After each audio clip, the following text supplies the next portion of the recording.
If your eyes are the windows to your soul and your glasses are the windows to your eyes, then it's pretty important to find your perfect frames. That's why at Warby Parker, we've made shopping for eyewear as easy and fun as can be. Peruse endless styles in our stores or use our app to virtually try on frames and get personalized recommendations. To find your next favorite pair of glasses, sunglasses, or contact lenses, or to locate your nearest Warby Parker store, head over to warbyparker.com. That's warbyparker.com. The Bleacher Report app is your destination for sports. Right now, the NBA's heating up, March Madness is here, and MLB is almost back.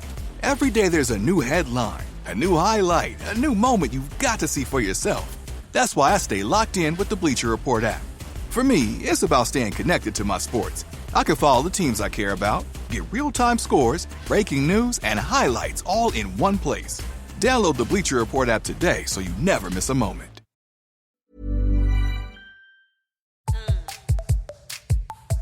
Hello, everyone, and welcome back to the Psych Legal Pop Podcast. This is a podcast where we talk about popular culture through the lens of an attorney and a therapist. I'm Brooke Brigham. I'm the attorney. And I'm Tess Brigham. I'm the therapist. And today we are here to talk about Sister Wives, Season 18, Episode 14, Always Darkest Before the Dawn. And now, I guess this is the season finale. I just sort of like was sprung on us, you know, no warning. Yeah. Yes, I was going to say that I feel like I am Meri and TLC and Puddle Monkey are Kody. And they are not telling me what's going on. They're gaslighting us. Yes, they are gaslighting me, and they are telling me one thing and doing another. I am mad because I really thought that there would be a couple more episodes and then there would be the tell-all. And so now apparently there's 4 episodes of a tell-all where they're all going to be in separate places. At least we'll get to see David Woolley. But yes, that's very exciting. Well, maybe a lot of what we're seeing now. I know. You know what? That's the thing. These tell-alls are no fun with the people all separated because, yeah, we're just going to get more of Robyn crying on the couch. And I don't, you know what? I don't even want to hear from Robyn anymore. I mean, she's just not even necessary anymore. It's like, let's just hear what, you know, the people who actually are involved in the breakup of who are leaving this relationship or whatever have to say, because I'm so over her. God, this episode, I really realized how just, I don't know if she's just effed up, if she's an awful person. I don't know what her problem is, but she has a lot of problems. Well, I feel like we're going to get some emails, because this is what happens is we're unclear about something and then we get some emails from people that are like, you two are idiots. You don't understand. Two are idiots. Don't you understand? Well, then explain it to me. How did we get here? Because I'm confused. I am so confused. Okay, one thing that came to light was this. It's October. And so 2022. It's October 2022, and Meri says it's been 6 months since the anniversary. But in Meri's timeline, season 17 has just aired the month earlier. And so I'm like, oh, so she has just seen, which they replay for us. So this is now a moment where having old footage shown to us is very helpful. Thank you. That is good use of footage.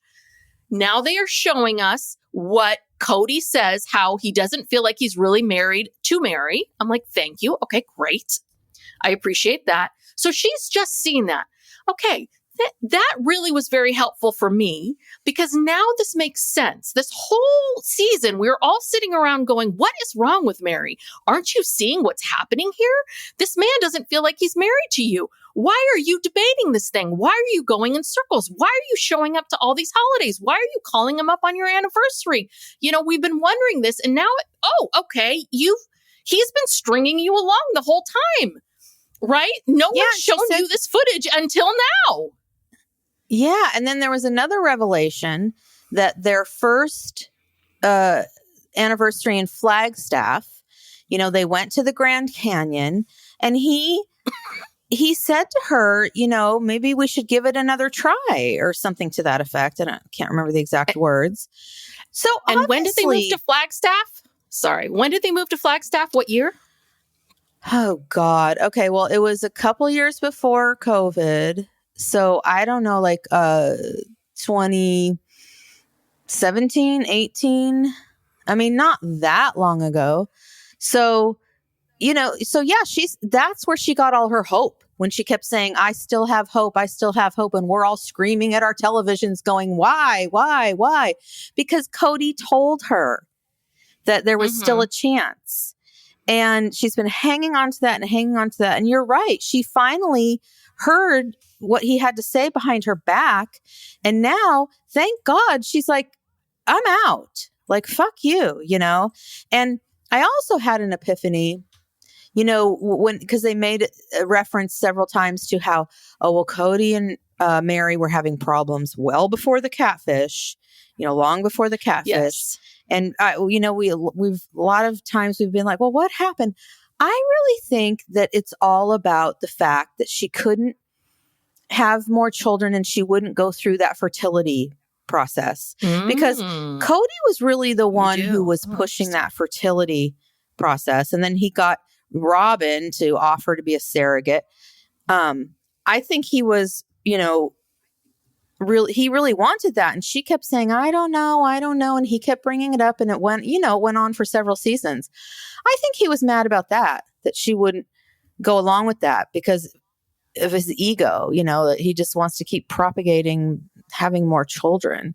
So that epiphany came to me in all of this when it was like all of these things are kind of coming together, like we're closing the circle on all of these things that we've been going, what? You know? Well, while we're closing some circles are still open because they're having this very cryptic conversation. That last conversation at the picnic table on Coyote Pass is very strange to listen to, because there's sort of this conversation that they're having where it's this thing where Kody says, well, I'll pretend to be your husband. I'll act like your husband if you want me to. But wait a second, Kody, you've just told us on television last season, a year ago, that you don't feel like you're married to her. You've already told us that.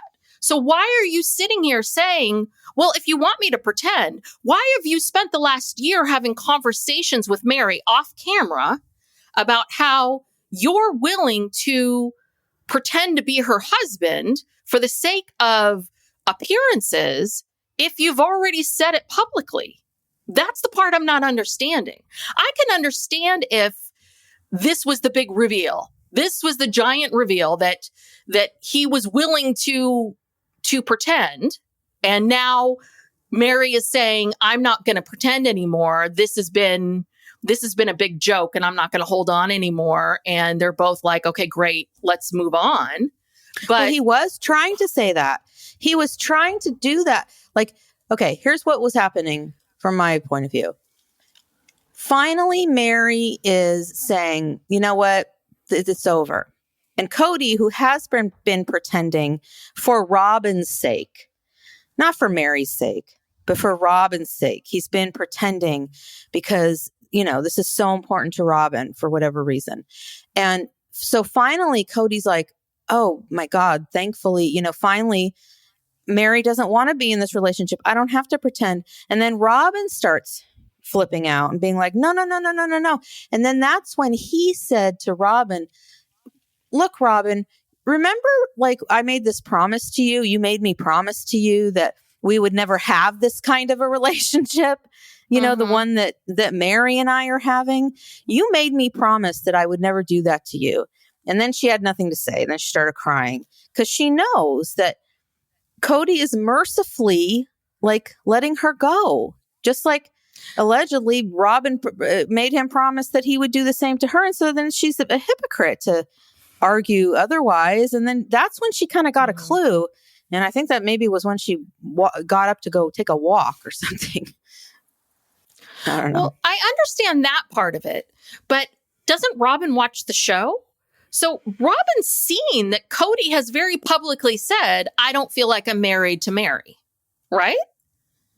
He has very publicly said this. I think she picks and chooses what to believe or pay attention to. And, you know, that didn't really fit her narrative. And so she's just like, well, no, I'm just going to keep, like, as Kody said, trying to put a square peg in a round hole or whatever. You know, she's so far into this delusional fantasy of hers that she can't see straight. I guess in my mind, someone's saying, I don't even feel like I'm married to Meri. Hey, if she met someone else and went off with them, I'd be fine with that. I think to me, that feels like, hey, I don't want to be in this marriage anymore. Peace out. Mm-hmm. But I guess apparently it's not. It's not until you beat on Coyote Pass and say, you know, both of us are agreeing we're not in this anymore. I guess that's the official no more. But my God, it was a painful, painful journey to get there. And there were moments where I was like, oh no, she's not going to say it. I was so ready. She was like, are you ready? I'm ready to drop a bomb. And then it was like, oh no, she's not going to say it. She's not going to say it. And then she finally said it. I was like, oh, thank God. You know? Yeah, no, you could tell she'd had it. This was the last straw for her. And she was very strong and intent and, you know, she was almost laughing at times, you know, because it just come to the point where it's laughable. And Kody is admitting defeat and she's admitting defeat. And it's just, the only person that needs to be convinced now is Robyn, you know, and, yeah. Well, these people cannot keep their story straight because everybody has a different version of events for everything. Everything. Mm-hmm. I swear.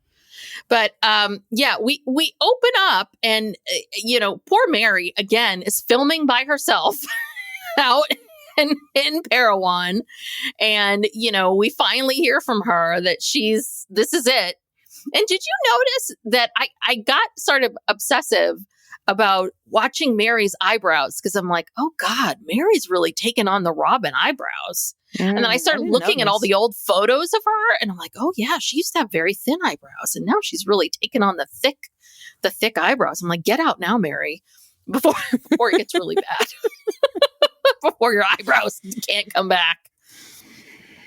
Yes. Oh my gosh. But yeah. So yeah. And then she goes into that whole story about what happened when they went to their anniversary after Flagstaff. But yeah, and then she says that she was emotionally abandoned by Kody well before the catfishing. So that means if it's well before the catfishing, then that means that we're talking Vegas. We're talking mid-Vegas or before. Yeah.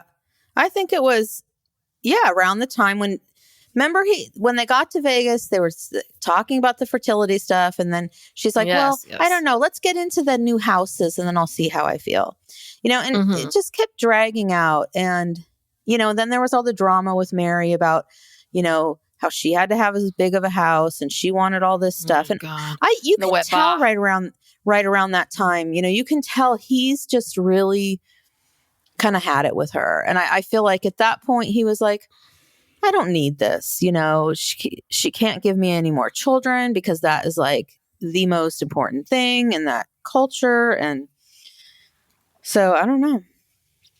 I think that's when it started. Yeah. Well, and it's interesting what's happening now with Coyote Pass, right? Because it, you know, before, right, with Coyote Pass, they're now doing, Cody's now kind of going back to this where I'm now going to give shares to people who have larger families, right? Like the way in which they always split everything was, you know, equal amounts. Everyone got equal amounts, even though Meri only had one child, which you and I have talked about this during the rewind. I always thought that was incredibly silly. Like, it really did not seem fair to me that Janelle, who had a lot of boys, 6 kids, and Christine, who had 6 kids, and Meri, who had 1, that they all had the same food budget. And it's very interesting as when Meri's talking to them about Coyote Pass and how it's divided, that now Kody's back to this whole thing. And he is a bitter Betty when it comes to this about Meri and sharing resources. Did you catch those? But also I mean, those comments. Yeah, you have to think about they're in a very different time in their lives. I mean, there are only 3 minor children in the entire family. Because Kody says, "Oh, well, you only have 1 child. I have 18 that I have to house." No, Kody, what are you talking about? Your kids have houses of their own. They're married. You're like, yeah, no, like he's just no longer willing to entertain that. He's just being greedy. And here's the thing. The money that went into Coyote Pass, a lot of it came from Meri. Because everyone who's on the show contributes to the income from being on the show. Meri has a successful business. She's contributed. She gave proceeds of her, house to the family, to Robyn, whoever. Everyone gave to Robyn. So this is a very different situation. It's apples and oranges. No, I understand that. I'm not saying that it is quote unquote fair now that Kody is doing this. I just think it's interesting. I think it's interesting that he is now deciding, okay, now we're going to divide things this way. Well, we're just going to change it up now. We're just going to, like before, it was always this one way. And that's how we've done it. And that's how it's going to be. And now Christine's gone and I'm going to figure out how to divide things differently. I agree with you that my guess is that Meri has, I mean, I don't know with Janelle and Christine now with their Plexus money, I have no idea I would love to know how much those women make. Oh my gosh. It would be, I mean, if someone could figure out how much Meri makes versus what Christine and Janelle make, I would love to know. But I bet you anything Meri makes the most money. I'm sure she contributed a lot to Coyote Pass. I'm sure she did. That's not my point, but it's just kind of interesting. So anyway, but we don't have time for all this. We've got to go back to Idaho. We've got to see what Janelle and Christine are doing. Still in Idaho, taking a hike. Yes. Yes, they're at the Rocks National Reserve. Yeah, and then there was this weird confessional of Christine's where it looks like it was very recently filmed. She looks like she has hair extensions. She's all dolled up. She says, yeah, a couple of years ago, I left Kody.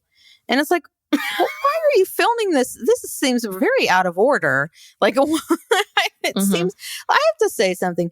The production of this season has been the worst. I hope that like TLC asks for their money back from, Puddle Monkey, because first of all, Puddle Monkey hardly dispatched any filming crews. Okay. Meri filmed herself most of the time. Christine filmed herself most of the time. Janelle, did. Everybody is filming themselves. The order of things is out of whack. Oh, it's just terrible. It's like it was awful production. Well, and the other thing too is because I was thinking about season 19 if they have a season 19, and this is what needs to happen. And if they were all smart, they'd all get on the same page, which is this. Listen, Meri, Christine, Janelle, Robyn, Kody, you all don't want to go back to 9-to-5 jobs. You don't. And quite frankly, Kody and Robyn, you need money. You do. So, and I'm sorry, Janelle, Christine, Meri, you need to be on TV. Once you get off TV, it is going to be harder for you to sell this stuff. You're not going to have the followers. It will drop off. Yes, it helps. Yes, you will still continue to sell, but you won't sell as much. It will drop off. It will. Trust me. We've seen it time and again. You want to be on TV. And you all need to band together and what Puddle Monkey or TLC needs to do, what TLC really needs to do is say, listen, if you want to get picked up, you all need to be together. You all need to do stuff together. You need to be together. No more separate tell-alls. No more separation. You all need to be together. You need to talk to each other. You need to get on that goddamn couch together. And you need to have holidays together.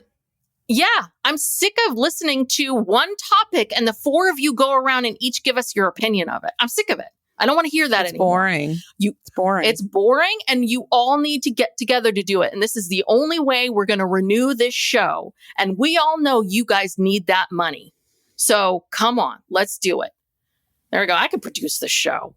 I'm sick of this. I'm sick of it. It's so annoying. The show was sold as a family and a plural family, and that's fine if you're no longer a plural family. Show us what the breakup of this plural family is. That's fine. But you have to be together in some way, shape, or form. Yeah, plural family after divorce. And I'm sorry, we have like a lag. There's a delay between us. So we're not, it sounds like we're talking over each other, but there's a delay because we get a lot of comments from people that we talk over each other a lot, which I don't really think we do. But if we do, I don't know. I'm just saying it's going to sound like we're talking all over each other. There's like a 3-second delay. Oh, well, yes. To the listening audience, sometimes we try to record together in the same place most of the time. For these sister wives, we can't because we try to get them out as soon as possible. But yeah, we just got this review. I just read it this morning. I was just laughing. This one review we got was, ugh. Truly, I think the title was, ugh. It was, I tuned in for 3 seconds. They talked over each other and I turned it off. I was like, so you then proceeded to go right to Apple and give us a crappy review? I'm like, after 3 really? seconds? After 3 seconds or 3 minutes? I'm like, geez, Louise, that's harsh.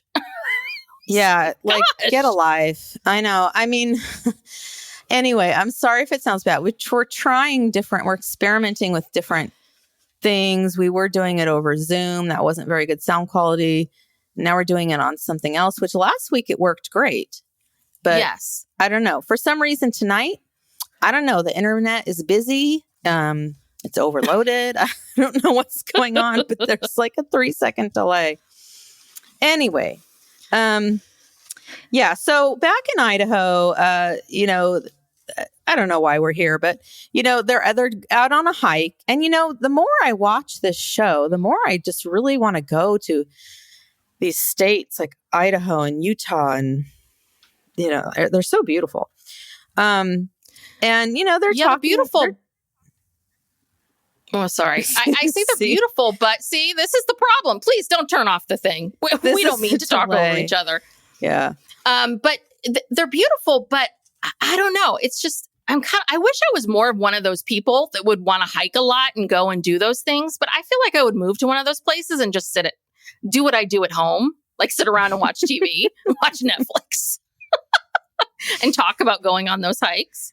But can we talk about real quick before, because they first we see them in Idaho and they're talking about going on this hike to the Rocks National Reserve.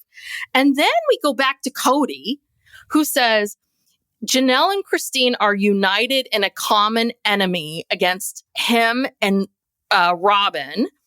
And he floats this whole conspiracy theory that the two of them were really antagonistic, that, this whole story that the two of them were at each other's throats or something, that there was all this animosity between Janelle and Christine throughout all the years when they were sister wives. But now that both of them have left him, that now somehow, now they're best friends all of a sudden. What's going on here?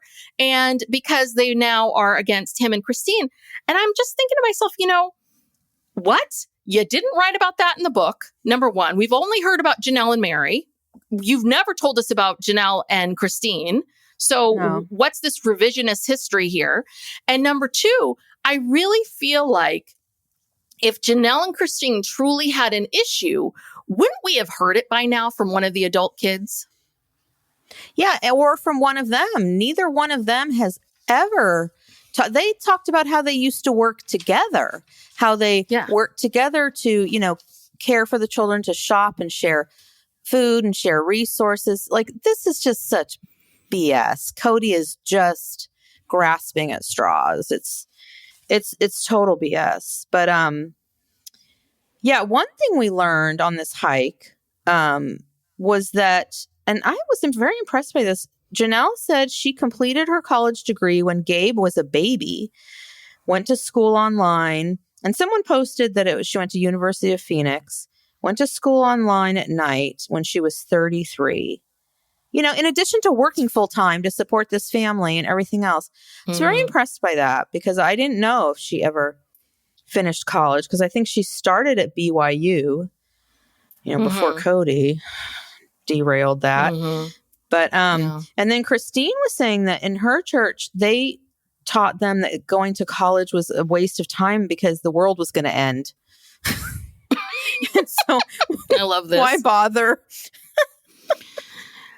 Why bother educating yourself? Why bother? Just get married and then make sure you have enough food storage. Because, but the thing is, it makes no sense. If the world is going to end at any moment, why have food storage?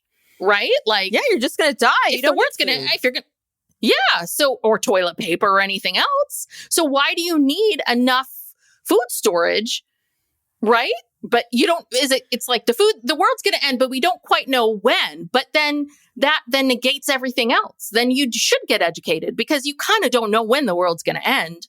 Don't you then? Shouldn't you then get an education?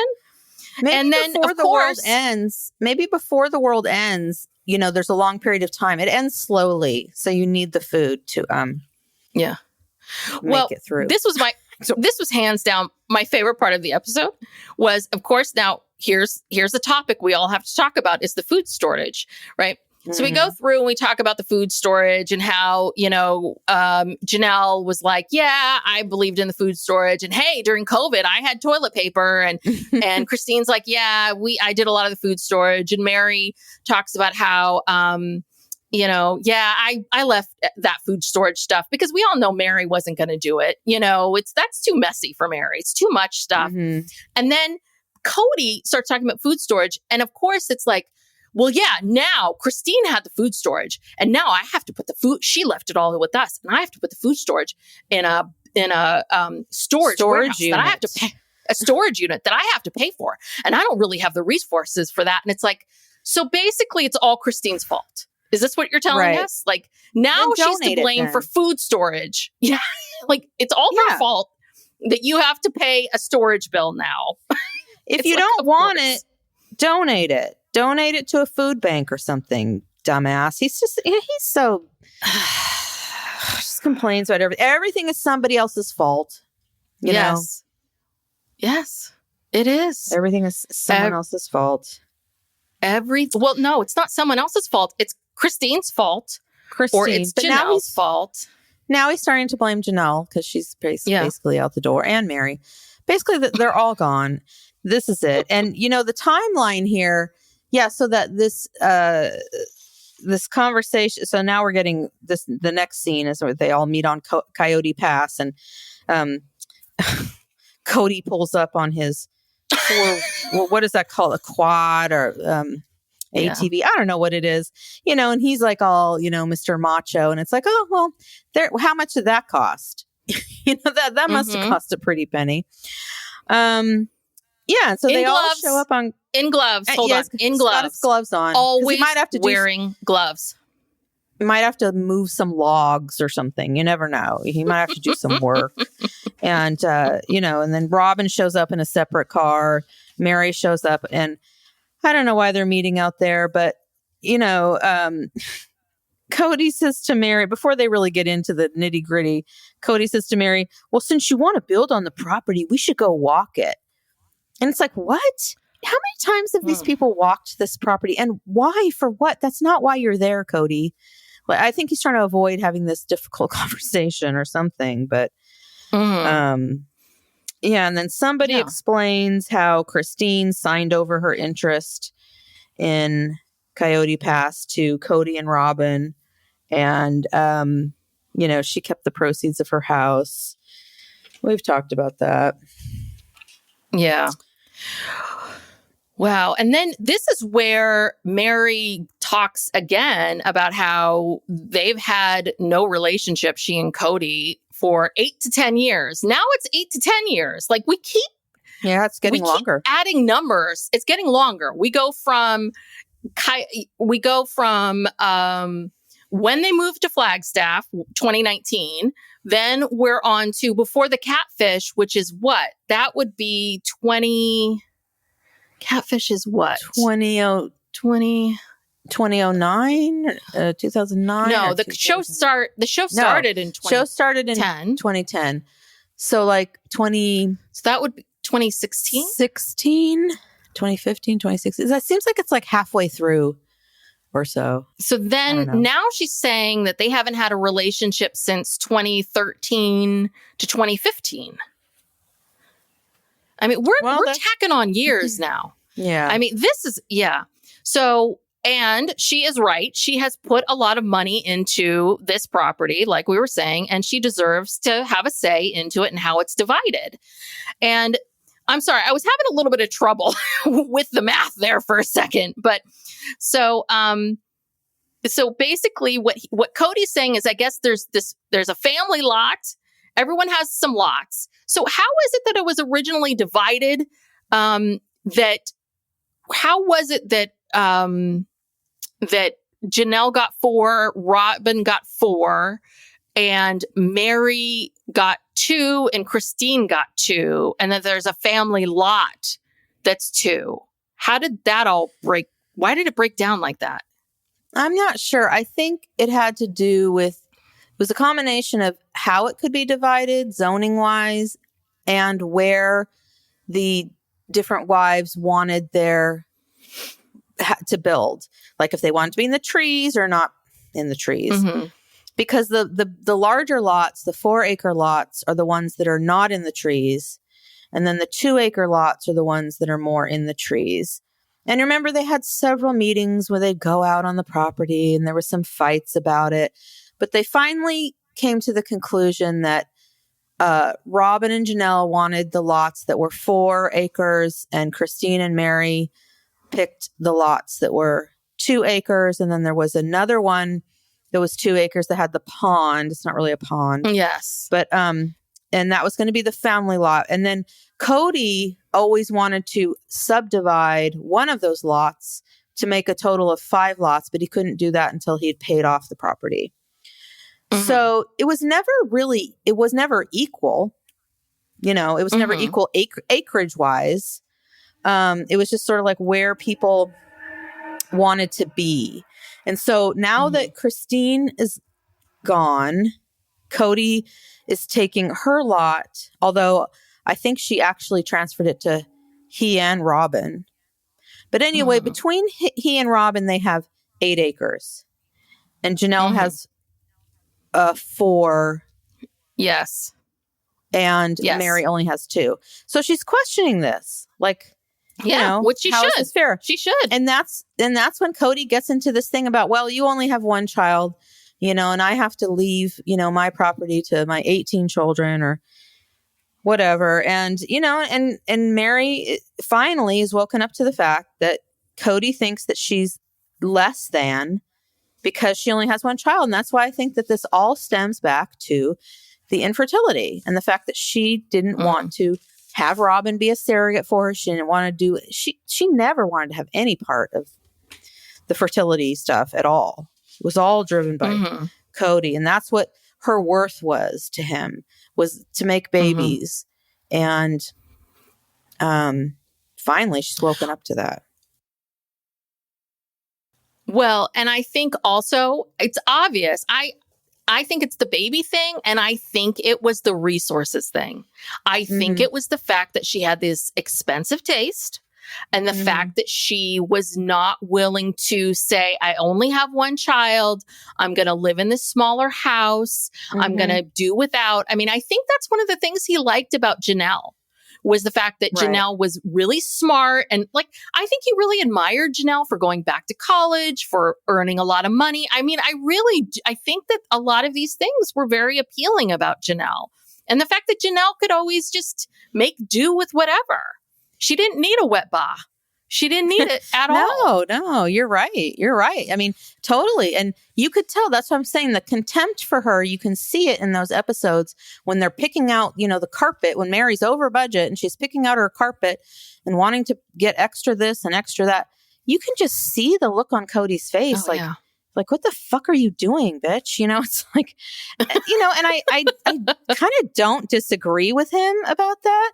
And he even says something in this episode where he says, that basically Meri has shown that she's not interested in sharing resources. And that's why they don't want her anywhere near the pond or or anything. So, well, we're clear. And I'm sorry. And those years when they were picking out the houses, he and Janelle would stay up late at night and just talk about Meri and just talk about how much money she was spending. They would rip her a new one. They did. That was probably so much fun that they would have ripping on her. Yeah. So, and then go ahead. Sorry. No. And then Meri says, okay, I want to drop a bomb. And then we're in Idaho. I'm like, I love this show. Their timing is just great. Sorry, what were you going to say? Oh, I was going to say that before we go to Idaho, yes. Robyn makes this comment about how she doesn't want to be lumped in with Kody. She wants to have her own, separate share of the property. And then she makes this little joke, I guess, because you never know what's going to happen. I could leave Kody or something like that. And the look on his face was like, what? Like he looked crestfallen. What? Well, listen, she made a little joke at one point about that, of him being dark, and she made some comments. I mean, she has said that it's been rough with him. She didn't want this. She wanted to live plural marriage. This was the last thing that she wanted. So I don't know. I don't think Robyn's having a good time with this at all. She's got Kody 24/7. She did not sign up for that at all. And he's spending all day long, like, looking at that storage bill. God damn, Christine, we're paying $29 a month for this storage because that Christine. And then, he's just over here with like Janelle, and Meri. God damn it. She's making so much money from this clothing business. I should, he's wandering around that house and his check shirt and the gloves. Like, I got to move this log from one end of this property to the other end of this property. I'll be back. I mean, I got a cameo to do, stomp, stomp, stomp. Like, he's exhausting. He's negative Nancy. Yeah. He's But I don't know. I mean, but I think that they fuel each other, because she is too. I mean, she tries to act like she's so sweet and whatever, but behind the scenes, she's like, why is everyone so mean to me? And why is everyone so mean to my kids? And the two of them together, they're just, oh my God, I can't even imagine what it must be like to just be a fly on their wall. But anyway, okay, so back to the barbecue. Yes. And is that really how Ultimate Frisbee is played? I thought it was played differently. I thought it was like on a course, and that you have lots of different, like, people play it like golf. And you go Frisbee golf. Yeah. And then, but that you go and you have a lot of these set up on a course somewhere. I didn't know I don't know. I just thought Ultimate Frisbee was a little bit different than that. It looks hard. I don't know. No idea. Anyway. I don't even remember them doing that, but yes. Okay. But then we get down to the nitty gritty. Her brothers want to know, what's the deal, Christine? Because they don't watch the show, I guess, because it's a little bit like, hey, don't you watch the show? It was all played out. We saw or it. they're pretending. They're pretending because they don't Christine, watch the show. Yeah. Because Christine just lays it all out there for him. You know, she explains what's happened with Kody in the last couple of years. Hey, he wasn't attracted to her. She was not a nice sister wife. And then Janelle has to tell everybody that means that she wasn't nice to Robyn. And then I guess this is very interesting. This was a new fact, which is that apparently that having his name on this house in Flagstaff was the first time both of their names together were on a piece of property, on something, just the two of them. And that felt very special to her. And it felt very meaningful to her. And that when he went to her and said, okay, I need to take my name off the property because I want to go help finance and purchase this house with Robyn, that was so painful to her and so devastating that really was, it sounds like sort of the first ding, the first kind of like, oh, wow, that was so painful. And I think it sounds like maybe that happened. And then I don't know how quickly after that he said, I'm not attracted to you anymore. And I think that then it was, she told him, you know what, get your stuff out of my house. I don't want you in the house anymore. And then that was her moment where she was like, I took my life back. And hands down, that is what, and it was this thing that felt like a curse was truly a blessing. It was the biggest blessing she could have ever hoped for. Oh my God. She wouldn't have been able to leave otherwise. I mean, yes, thank God he came. And it's just so sad, like that meant that much to her. Yeah. You know, that's how little she felt that they were connected or a couple or he cared or anything, that they were both on title to a house together. I mean, you know, it's just God, thank God Christine left and started this domino effect of everybody leaving. God, I mean, yeah. And then she pays every single payment by herself. You know, why wasn't anyone helping Christine with her house payments? You know, I mean, I don't know. Who was making Robyn's house payments? Not Robyn. She doesn't even have a job. I don't know. I mean, I don't think anybody was helping. I don't think anyone was helping Meri make her house payments. I don't think anyone was helping Janelle make her house payments. I think the only person that was getting help on making house payments was Robyn, because Robyn's the only one that has never had a job. Yeah. She has never had a job.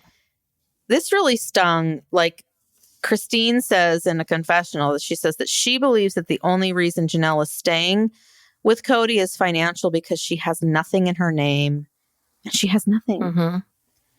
Yes. And I think that's absolutely true. It's the only reason why she hasn't officially, and she still has never officially announced that they are, divorced or anything. It's just sort of left up. Obviously they're not together, but oh gosh. Well, and then Kody comes on and he's like, listen, all of our names are all tied in together. All of our names are all the names are mixed in with the family. He's acting like this is the same for all of you. And it's like, well, slow down, Kody. You know, I mean, Meri has this that's in her name. You know, you and Robyn have this other house that's in your two names. And yes, all Janelle has is Coyote Pass that's not paid off. She's the only one that doesn't have another asset.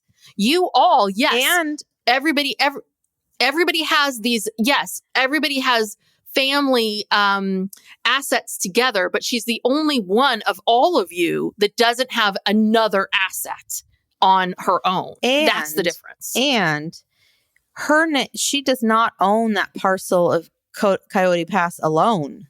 It's her and Kody. Cody's name is on every single parcel. Every single one.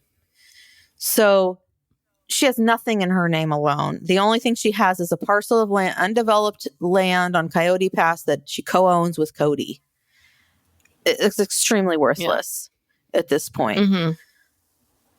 And, Janelle.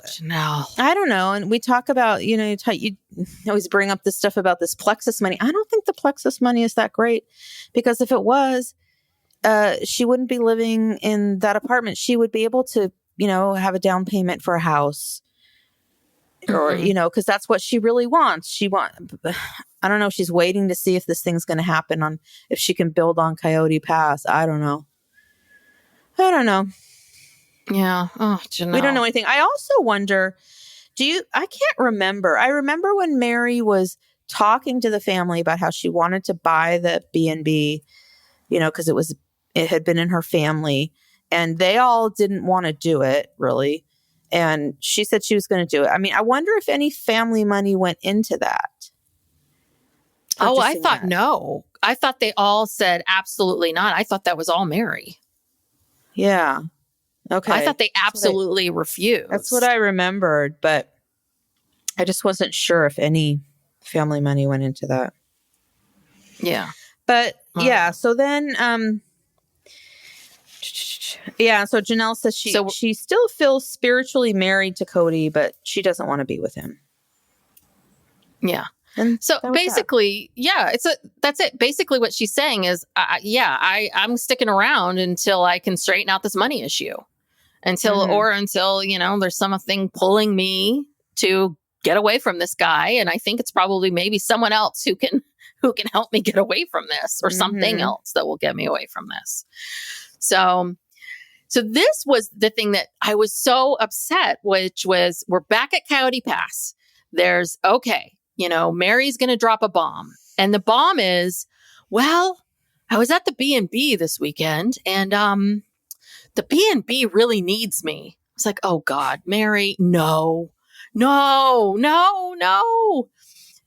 Why are you I was saying like, no? oh no. Well, I was just like, no? oh no, this is how you're going to start this? The B&B needs you? I thought she was going to chicken out.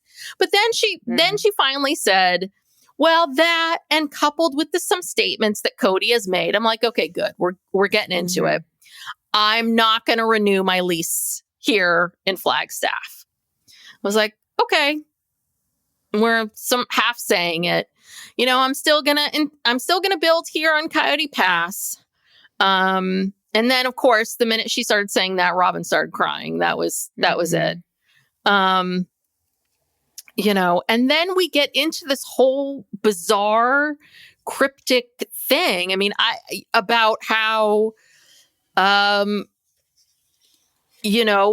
this whole cryptic conversation about how it sounds like for about a year, Meri and Kody have been having these seemingly off camera, these conversations where they have these good conversations where they seem to be on the same page about their relationship.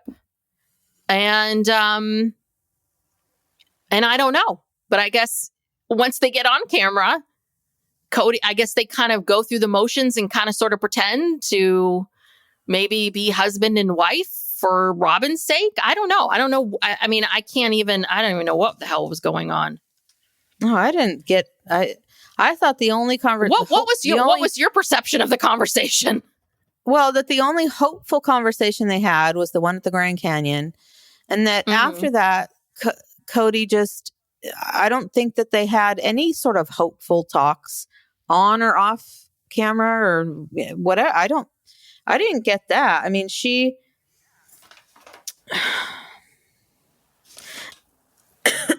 me. She told him, she said that, I heard the shit you said about me. And, that's the final straw. I think she was still holding on to that Grand Canyon conversation. And she says that I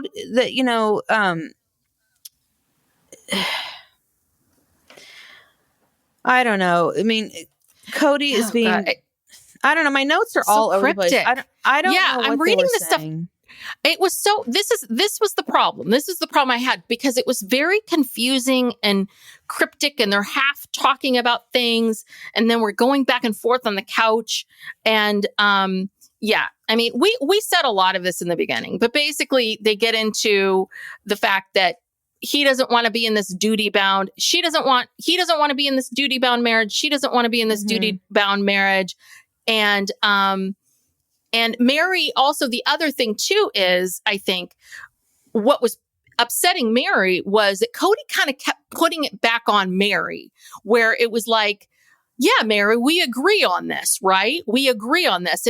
And Mary's a little bit like, well, hold on a second. Like, I was willing to try. I was willing to work on this. You're the one that's sort of saying, we're done. We're done. I was willing to jump in and try to make this work, but you're saying we're done. And so that's fine. I'm here with you and I'm willing to kind of be friends and be part of this family and all of that. But okay. And Kody keeps going, yeah, okay, so we've agreed, right? We're done. We're good. We're done. We're good, right? Mm-hmm. And it's just very interesting because he does not want to admit that he is the one initiating this. He's initiating it. He's initiating, and he doesn't want to admit that he's the initiator. That's it. Yeah. He will go out of his way to not look like the bad guy. He wants Meri to break up with him. He doesn't want to officially break up with her. And then when she says, okay, well, I'm officially breaking up with you, he's like, oh, okay. And then Robyn starts freaking out. Then Robyn is like, starts crying and she makes it all about herself. And she says that her world is crumbling. Meri moving away means my world is crumbling. And she's like, no, please don't do this. And she's like, Meri doesn't care. And blah, blah, blah. And Mary's like, no, it's just, she brings up all the stuff that Kody's been saying about her.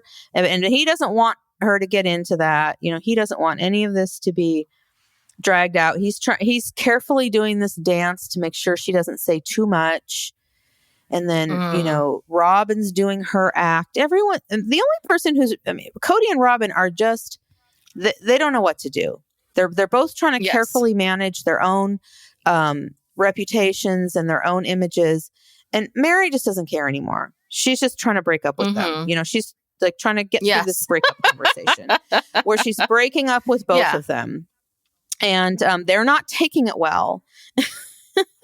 And then Robyn gets so emotional she has to like go for a walk because she says she just can't watch this and can't watch them break up. And then once Kody and Meri are kind of alone, then they both kind of say to each other, yeah, like, okay, it's over. Yeah. At one point, Kody's like, well, I'm willing to fake being in love with Meri. I can fake it. And Mary's like, no, you can't. No. You claim that you've been faking this all along, but come on. And that's what I keep alluding. That's what you keep alluding to. And that's what I'm saying. Like, we saw last season, right? We all saw last season. Like, I watched the episode. We all saw that's you faking it. That's your version of faking things. So, this,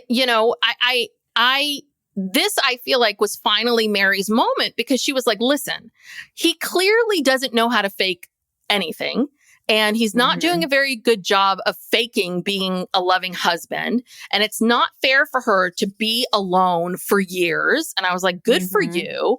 And this is and finally they say, this is the end of our plural marriage. And, they hug each other goodbye and they're like, hey, hope you find some peace, and he says, I hope Meri finds some peace. And, he gets on that ATV and he rides off into the sunset and there he goes. And then, what I love, and he leaves both of them behind. He no concern for either of these women at all. Like, I gotta go, No, in fact, and then Robyn is left all alone at the picnic table. And this is, the scene it's been teased a million times. And then she starts crying and says, I just wanted to be on a porch with my sister wives and watching our grandchildren. And at this point, I'm just looking at her, just thinking, enough. This has got to stop. And Kody even says, he says that where did I? Oh, I think, so he says that, Kody says that, he's been carefully managing his relationship with Meri for 7 years. And Robyn has always told him to stay with Meri against his wishes. Yes. So for 7 years, maybe more, like you have been faking it, acting, whatever, because Robyn told you to. And why? Because he's afraid of losing Robyn because she only wants to be in a plural family. Oh boy. I mean, Kody is, God, he is just so controlled by her. You know? Yes. Well, I do want to say that after Meri and Kody both ride off into the sunset, Robyn says she will be on her knees looking for peace and answers. On her knees? Doing yes, what? on her knees. Yeah, you take that however you want. But yes. No, but what's so crazy about this and how bizarre this all is this. Robyn is desperate to live plural marriage. So desperate that she has Kody wrapped around her finger that he is been faking for decades to be in these other marriages with women he doesn't want to be in marriages, so that they can live plural marriage. All the while, she does none of the things she never takes advantage of any of the aspects of plural marriage that are really great about plural marriage. She never really lives plural marriage. She never lives in the house with the other women. She never, babysits the other kids. She never integrates her kids. She never, you know what I mean? She never does any of those things.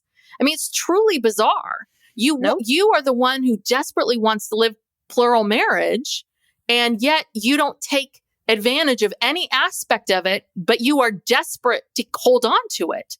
And yet you are desperate to hold on to it so much that you've made this man string this woman along for close to a decade to hold on. Yet when she's in town, you don't invite this poor woman over to your house. I mean, this is so weird and diabolical. I mean, that's what I always say about Robyn. It's like, is she an idiot or is she diabolical? Or is she a little bit of both? I don't know. Can you be both? I think she's just an incredibly selfish, self-centered person. And I think she knew she had Kody wrapped around her finger because he was so head over heels for her. And she knew that he would just do whatever she asked him to do. And he, still does. And so I think she just took advantage of it because being in plural marriage is difficult. And she avoided like a lot of the difficulties of it. She was able to dictate his schedule and, all kinds of stuff that we've talked about. And she's just a terrible person. She's selfish, very, very selfish, I think is the key word. She doesn't care about these other women. She cares about herself, getting her way, getting what she wants. I don't know. I'm just glad Meri she finally cut the cord. I couldn't take any more of that. I couldn't take any more. You're free, Meri. You're free. Fly like a bird, Meri. You can do it. You can do it. You did it. You're free. And so now we see, this pops up all the time now on my feed, is a lot of like Meri just laughing and laughing and laughing with her BFF Jen. And listen, I mean, she and Jen, I know those two, they think they're such a hoot. I know they think they're such a hoot. They are just, they're just having such a great time, and I'm happy for her. And I hope that she is just living her best life, and I hope she finds someone just like Christine found someone who will treat her really well. I really do. I do. I mean, listen, she doesn't have to be with a man. She doesn't have to be in a marriage. She can just live her life and, do whatever she wants to do. And not have to worry about anybody else. That's great. But that too. She can use up all the resources she wants. Right. She can have 90 wet bars in her house. All her own. The resources are all hers. But yeah, you're right. They do have to stay on TV to keep these MLMs going. So I don't know. I mean, I wonder. So we see that next week there's the first tell-all, which everyone I think was surprised by. We didn't think it was quite ready to be over with yet. And we see that David Woolley comes on. So I screamed when I saw that. I was like, oh my God. So that's exciting. And I wonder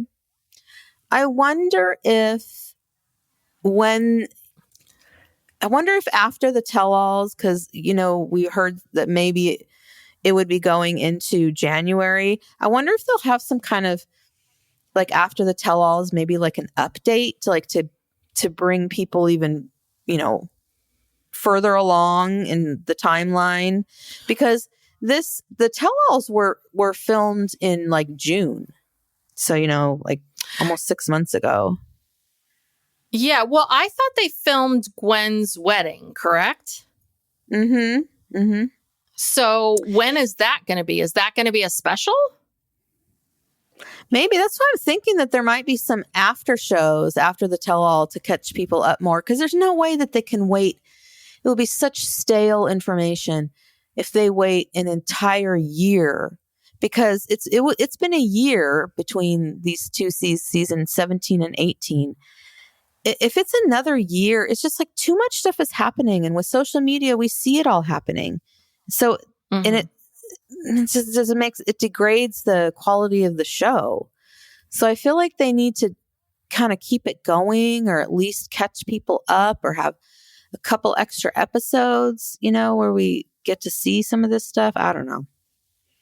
Like I said, I think the production is terrible. The way that they're doing it is terrible. Yeah. Just my opinion. I mean, it's kind of like, is Puddle Monkey have two people working there or one person working there? I mean, like, is this a part-time job for someone? Because it's perplexing to me how you said, right, they don't do any other shows. It's perplexing to me how little time or effort they put into this show. Yes. And how they've structured everything and all of it. It's truly bizarre. Well, anyway, I don't know if they might do some other shows. I don't really know if they do any other shows, but they're not putting a lot of effort into this one. And this is probably the most popular. So I think they should get it together. I don't know. Maybe they do Plathville and maybe everyone's totally into that show now. I don't know. Everyone's talking about Plathville. I don't know. Maybe we should start reviewing that. Anyway. I don't know. I watched that. I think I watched the first couple seasons of that. And I don't know, I lost interest. Yeah. But anyway. Yeah. It's a little like this show where you kind of like, you get to know everybody and you watch the dynamics, and then it's sort of the replay over and over and over again of the same things. Do you know what I mean? Well, but also I think story. But now things are getting juicy. Well, but now things are getting juicy. Yeah. But on Plathville, like the first season, they were really raw. Like we were really seeing them living in this element of being, really out of touch with, the modern world. But then as soon as they get on TV and the show, everything changes. And so you've ruined the whole premise of the show, and the characters go out and they integrate, they leave home and they go out and integrate in the real world. And it's like, well, that's not fun anymore. We liked seeing them when they were just clueless, like they didn't know anything about life. Yeah, I know. But it was fun watching poor Ethan, have Coca-Cola for the first time. And he's had sex and he's experiencing things. Like, Ethan's having a beer. Ethan's alcohol, seeing movies. Yeah, it's all, very exciting. Yeah. All right. So let's wrap this sucker up and we'll talk about what's on deck. Okay. So, you're hearing this on the Tuesday before, this is coming out the Tuesday before Thanksgiving.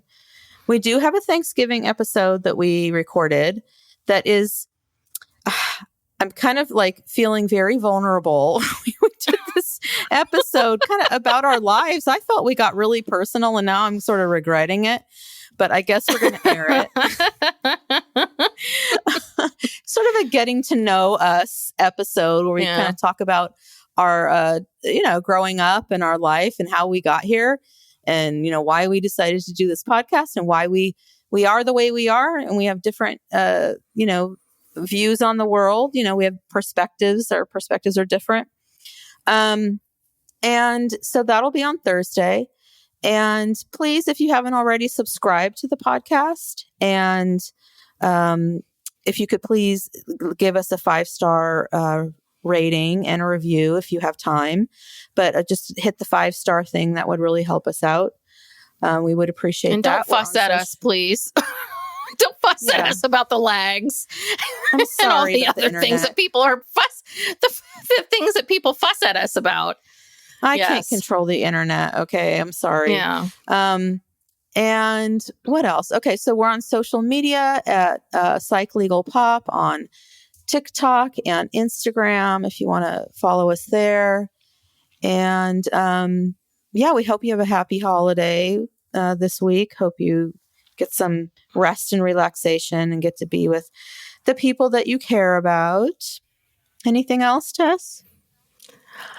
No, I wish everyone a very, very happy holiday. And yes, I hope you get some rest. I hope, I keep getting all of these emails about Black Friday and deals. And I hope that you are home with your family and the people that you care about, whomever that is.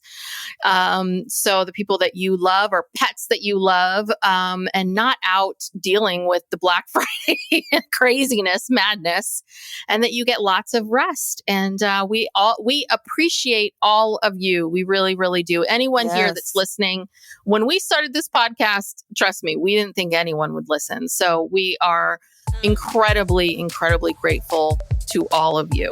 And we are thankful for you. So thank you. Absolutely. Thank you. Thank you for supporting our podcast and have a great holiday. We'll see you soon. Bye. Bye.